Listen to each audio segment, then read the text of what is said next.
Olá, alunos da primeira série do ensino médio. Sejam todos muito bem-vindos à nossa primeira aula de Química. E nela, a gente vai discutir um pouquinho sobre do que as coisas são feitas. Você lembra? Do átomo, não é? Acertou. Então, tudo é feito do átomo.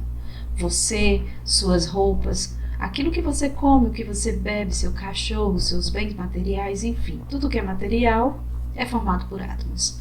E a gente vai retomar essa ideia, vai ver um pouquinho da estrutura atômica e vai relembrar a evolução dos conceitos atômicos, ok? Vem comigo. A origem da palavra átomo se deu lá na Grécia Antiga através de dois filósofos gregos, Leucipo e Demócrito. Eles acreditavam que tudo era feito por átomos e que se você pegasse um material, como por exemplo um anel de ouro, você poderia ir dividindo em partículas cada vez menores. A menor partícula a qual você chegasse que ainda tivesse propriedades do ouro, essa partícula seria então o átomo. E assim se deu o nome de átomo, sendo a palavra referente à não divisibilidade. Demócrito ainda dava forma geométrica aos elementos da natureza. Por exemplo, ele achava que a água era feita por átomos redondos e lisos, enquanto que a Terra era formada por átomos com arestas. Os sólidos eram formados por átomos com ganchos e os óleos eram formados por átomos pequenos e penetrantes. Bom, assim nasceu a primeira ideia filosófica de átomo. Bastante tempo depois, veio John Dalton. Pode observar aí o ano em que a teoria de Dalton começou a ganhar força. John Dalton foi um químico inglês e ele propôs o primeiro modelo atômico aceito pela comunidade científica muito tempo depois de Leucipo e Demócrito, em 1807. Para John Dalton, o átomo seria então rígido, maciço, indivisível e indestrutível, e ainda assim seria uma forma esférica. Esse modelo ele ficou conhecido como o modelo bola de bilhar, por ser uma esfera densa, com seu interior totalmente preenchido e ser bem maciço. O átomo de Dalton ele não tinha carga elétrica, e essa ideia perdurou por algum tempo. Em 1904, Thomson propôs um modelo diferente do que Dalton defendia, porque nessa altura do campeonato já se conhecia as cargas positivas e negativas, os prótons e os elétrons. Thomson estava realizando estudos com tubos de raios catódicos e ele admitiu que o átomo poderia sim ser uma esfera maciça de carga positiva, mas dentro dela teriam elétrons bem espalhados no seu interior. Esse modelo ficou conhecido como modelo pudim de passas. Nesse modelo, as cargas positivas seria a massa do pudim e as cargas negativas, os elétrons, seriam aí as passas do pudim. Esse modelo, então, é o modelo defendido por Thomson. Anos depois, Ernest Rutherford estava realizando uma pesquisa com seu pessoal no laboratório e essa pesquisa usava a emissão de partículas alfa. Então, Rutherford basicamente fez o seguinte: ele pegou um bloco que emitia uma fonte radioativa com partículas de carga positiva, chamadas partícula alfa, e essas partículas elas incidiam sobre uma placa de ouro e atravessavam essa placa de ouro e chegavam a um detector. Bom, qual foi a conclusão desse experimento? A grande maioria dos raios alfa, que tem carga positiva, passou pela lâmina. Poucos dos raios alfa foram refletidos pela lâmina e pouquíssimos mesmos raios alfa passaram pela lâmina sofrendo desvio. Bom, aqui tem um esquema para ficar melhor a visualização do experimento de Rutherford. Esse aqui é Rutherford, a gente vai olhar o seu experimento um pouquinho mais de perto. Esse é o aparato experimental de Rutherford, é o bloco que emite radiação. Essa aqui é a lâmina de ouro, esse aqui é o aparato experimental. Observe esse esquema. Da radiação incidida sobre a folha de ouro, a grande maioria atravessa, sendo pouquíssimas partículas que sofrem desvio e vêm parar aqui. Bom, por que isso acontece? Porque o átomo, na verdade, ele é formado por espaços vazios e ele tem um núcleo muito pequeno com relação ao tamanho do átomo. Tá vendo essas bolinhas pequenininhas? Elas representam o núcleo do átomo. Então, a radiação incidida atravessa facilmente esses espaços vazios. Quando acontecia de incidir a radiação sobre o núcleo, aí sim teria aí um desvio, mas era muito raro acontecer. Com isso, Rutherford vai chegar à conclusão que o núcleo que o átomo, é formado por duas regiões, um núcleo muito pequeno em relação ao seu tamanho total e uma eletrosfera. O núcleo, então, vai ser constituído por carga positiva, por isso o desvio das partículas alfa aproximado do núcleo, e a eletrosfera, então, vai ser o lugar onde estão os elétrons responsáveis pela parte negativa do átomo. Observe esse esquema aqui. Essa é a constituição da placa de ouro, são os átomos de ouro. Sobre ela está sendo incidida a radiação de partícula alfa. Observa que a grande maioria da radiação passa, porque tem espaços vazios no meio. Quando acontece dessa carga positiva das partículas alfa encontrarem o núcleo atômico, então acontece aí o desvio da trajetória. Com isso, então Rutherford vai concluir o quê? O átomo possui grandes espaços vazios, por isso muitas partículas alfa conseguem atravessar. No seu interior existe uma pequena região central positiva, que é o núcleo do átomo. No núcleo se encontra a maior parte da massa atômica, então esse núcleo realmente ele é denso.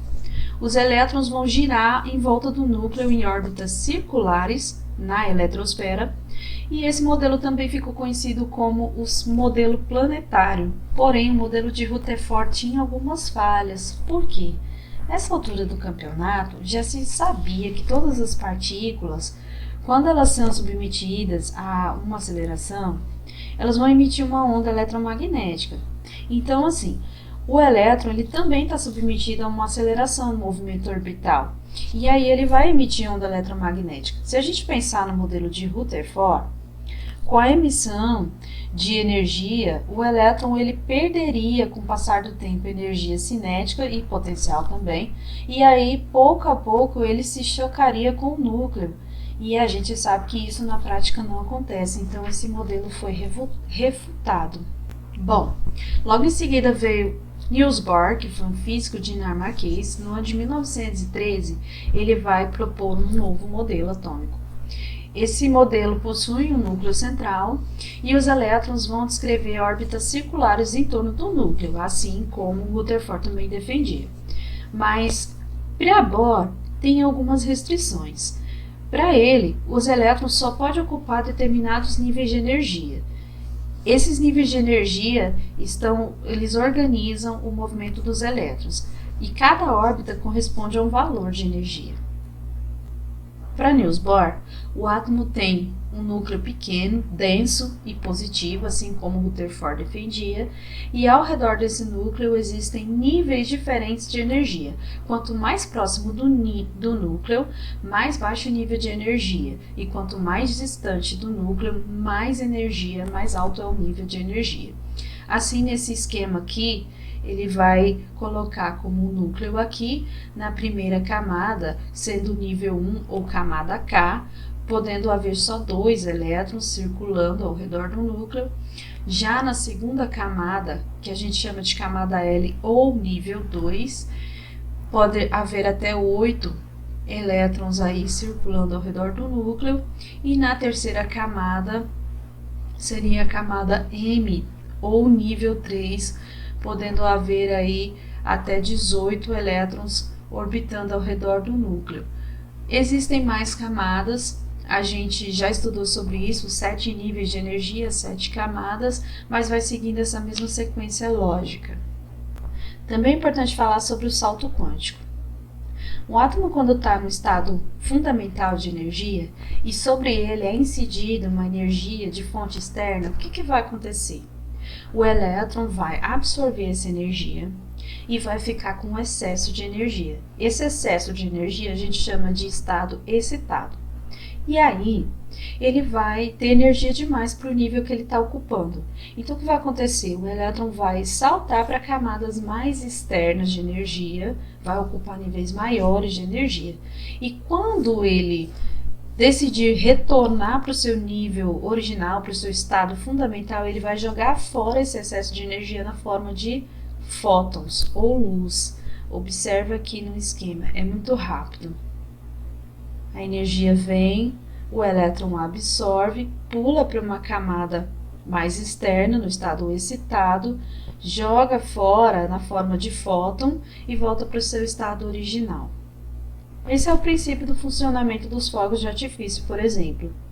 O que vai determinar a cor dos fogos de artifício é a composição química escolhida. Por exemplo, sódio vai dar coloração amarela, potássio vai dar coloração violeta, enfim. Então, a gente já sabe que no átomo tem as partículas subatômicas e que o próton vai ser aí uma partícula com massa 1 e carga elétrica positiva, valendo 1. O nêutron, que está lá no núcleo do átomo junto com o próton, ele vai ter massa 1 e não tem carga elétrica, por isso é neutro. E o elétron, aqui eu coloquei massa 0, mas na verdade ele possui uma massa. Mas essa massa é tão pequena com relação à massa do próton que a gente diz que ela é desprezível. Na verdade, ela é cerca de 1840 vezes menor do que a massa do próton. Então a gente diz que ela é desprezível. Não é 0, mas é muito pequena. Por isso, Rutherford dizia que a massa do átomo provavelmente estava concentrada no seu núcleo. E sobre o elétron, ele vai ser uma partícula de carga negativa, valendo -1.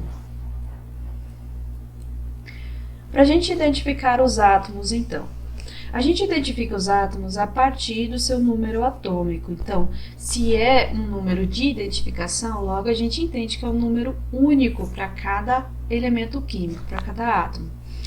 Então, o número atômico, representado pela letra Z, é o número de prótons que tem no núcleo de um átomo. E aí ele vai dar a identidade desse átomo. Por exemplo, um número atômico igual a 1, ele representa o átomo de hidrogênio, que só tem um próton. Já um número atômico igual a 11, ele representa o átomo de sódio, que tem 11 prótons. Bom, sobre o número de massa atômica, a gente costuma desprezar a massa do elétron para calcular a massa do átomo e a gente vai considerar só a massa do próton e do nêutron, dos prótons e dos nêutrons presentes no núcleo atômico. Então, essa massa atômica a gente representa pela letra A e a somatória dos nêutrons com os prótons. Ou ainda eu posso dizer que é a soma do número atômico com os nêutrons, uma vez que o número atômico é dado pela quantidade de prótons que um átomo tem. Uma observação que vale lembrar, os elétrons eles não são considerados na fórmula, porque eu disse, como eu disse, uma vez que a massa dos elétrons é desprezível, se a gente for comparar a massa dos prótons e dos nêutrons. Exemplo, o átomo de sódio ele tem 11 prótons e 12 nêutrons e 11 elétrons. Então, a gente vai somar a massa atômica do sódio considerando 11 prótons mais 12 nêutrons, vai dar 23. A gente não considera os elétrons. O conceito de elemento químico vai ser o conjunto de átomos com o mesmo número atômico. Por exemplo, o elemento químico potássio, que é representado pelo símbolo atômico K e tem número atômico 19. Ou seja, todos os átomos que apresentam o número atômico 19 se referem aí ao potássio. E a representação das partículas de um átomo vai ser assim. Para o caso do potássio, a gente tem esse número embaixo e esse número em cima. Na verdade, em algumas tabelas isso pode mudar de lugar. Então, a gente entende assim. O menor dos dois números vai ser sempre o número atômico.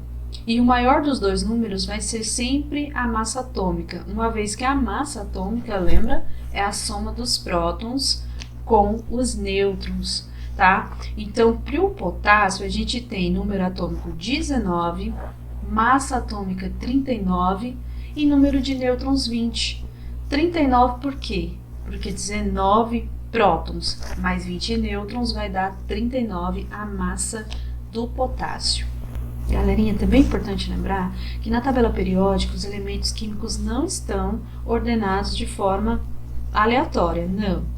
Eles estão organizados de forma crescente, em ordem crescente de número atômico, ou seja, para cada vizinho do lado aumenta em uma unidade o número atômico, sendo, por exemplo, 1 para hidrogênio, 2 para hélio, 3 para lítio, 4 berílio, 5 boro, 6 carbono, 7 nitrogênio e assim vai, tá?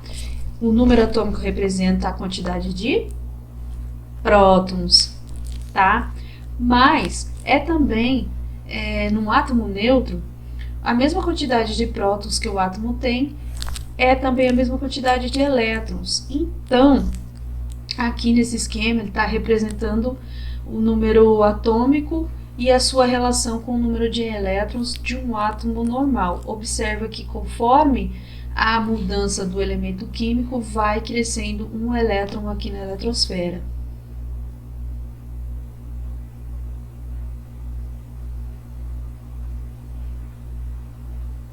E assim por diante, até chegar nos últimos elementos químicos.